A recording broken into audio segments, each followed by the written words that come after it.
To have you this morning. Thanks so much for being here. What are you expecting? I know you have an Hey, important Maria. meeting at the White House tomorrow. Do you think you'll be able to avoid a shutdown? Well, I certainly hope so. The purpose of the meeting is so that the president can assemble the four leaders, the two top leaders in both chambers, to come in and have this discussion. And I talked with him at length yesterday about this, and he's going to tell Chuck Schumer and Hakeem Jeffries to stop playing political games. What's really important to point out here, Maria, I'm glad you mentioned the national debt. The statutes in federal law require Congress to do 12 separate appropriations bills every year. That's the only way to ensure stewardship of taxpayer funds, to spend less money and make government more responsible. The problem is, as you and I both know, and we've lamented before, Congress hasn't really worked that way in a long time. Typically, instead, what we have is a giant omnibus spending bill at the end of the year because the can is kicked down the road all the way to that point. We've been forcing the muscle memory back, Maria, and the good news is we are at great length, great effort. We've got Congress to work again.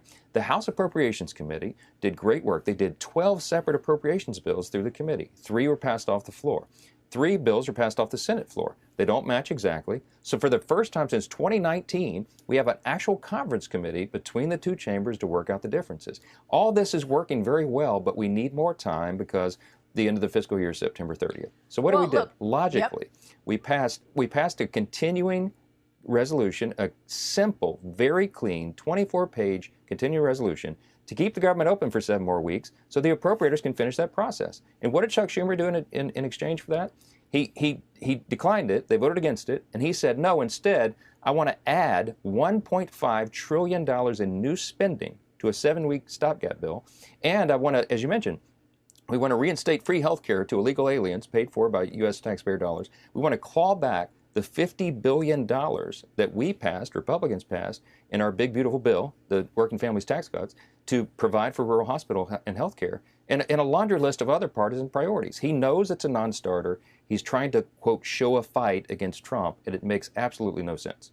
All the while, lawmakers left and right have been saying we've got to get back to pre-COVID spending. How do you get back to pre-COVID spending when you're bringing some of those subsidies that were issued during COVID emergency?